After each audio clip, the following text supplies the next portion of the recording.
pièce de théâtre en 5 actes. Le premier acte, nous sommes dans le temple.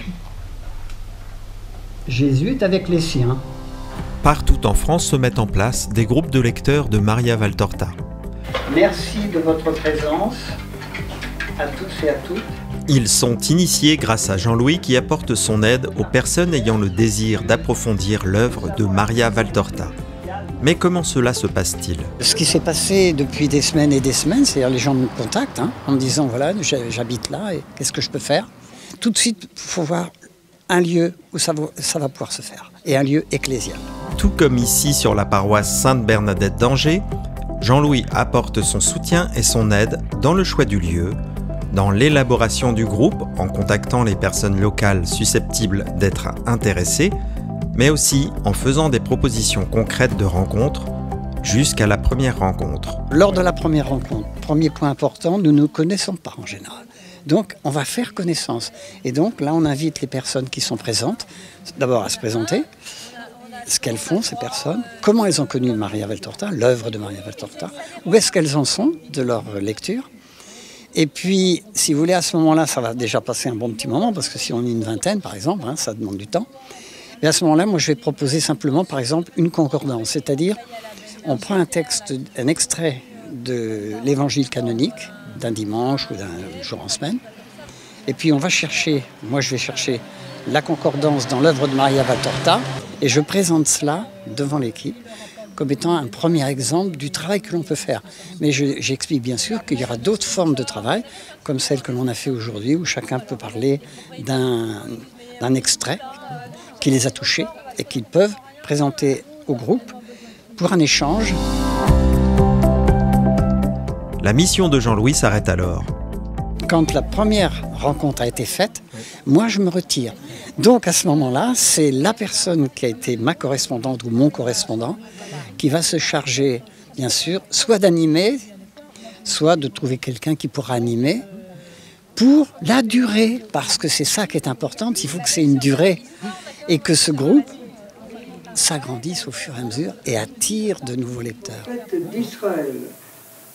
Et Jésus conclut, et alors, continue à lire. Cela te servira de connaître le monde païen. De telles rencontres nourrissent ou éclairent les participants, leur permettant de partager et aussi d'entrer dans la nouvelle évangélisation. Alors pour moi, ce qui est important, premier point le plus important, c'est tisser des liens.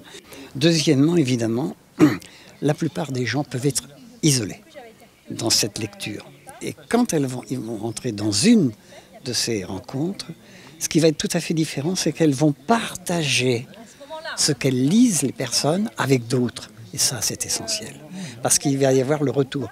On appelle ça, en fait, la lectio divina, dans le domaine de ce que l'on appelle l'étude évangélique, des évangiles. C'est le chapitre 139, la rencontre avec les disciples. Et là, c'est tout un enseignement du Christ sur juste tous ces thèmes, ensevelir les morts, ceci, cela. Et j'ai trouvé ça très beau et très difficile à la fois, parce que très exigeant. Le troisième point, c'est essentiel. Nous sommes dans la nouvelle évangélisation. Ce qui veut dire que nous, les lecteurs de Maria Valtorta, avons un rôle à jouer dans cette nouvelle évangélisation, avec une catéchèse extraordinaire, d'un très haut niveau, qui donc peut s'adresser à beaucoup de gens. Il dit des choses, mais quelque part où nous, on se resitue dans notre propre contexte de bien-être familial, qui avons une maison, qui avons tout, qui ceci, qui cela. On se sent très très loin de ce Christ qui n'a plus rien, il n'a pas de demeure, il n'a pas de demeure pour reposer la tête. On peut dire que c'est un exercice au fond qui nous permet d'entrer dans Maria Valtorta, d'échanger, de se laisser instruire par notre Seigneur à travers cette œuvre.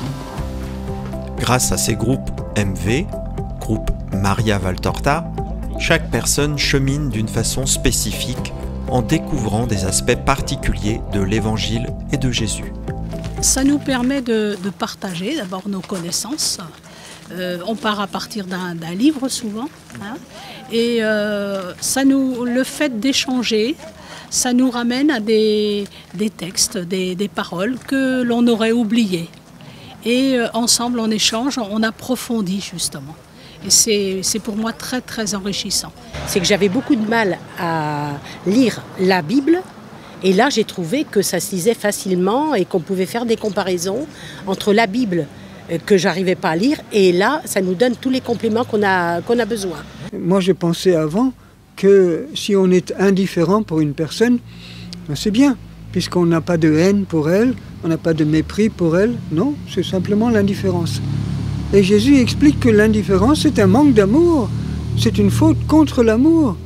Alors moi, j'étais bouche bée, je ne me doutais pas du tout que l'indifférence, c'était quelque chose contre l'amour.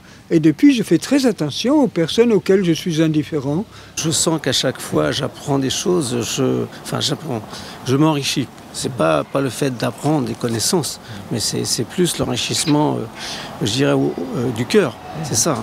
C'est extraordinaire parce qu'on avance aussi, par exemple, pour préparer ses confessions. Eh bien, à travers Maria Valtorta, le Seigneur, il nous fait toucher du doigt de façon très précise beaucoup de choses. C'est une quête au bonheur, parce qu'on a besoin dans ce monde d'avoir de la joie, d'avoir de l'espoir. Et c'est ce qu'on retrouve. On voit Jésus qui, dans des situations difficiles, nous apporte la joie, apporte la paix. Et c'est ce qu'on trouve. Une façon pour ces personnes d'approfondir la vie du Christ et ainsi de se mettre à son image.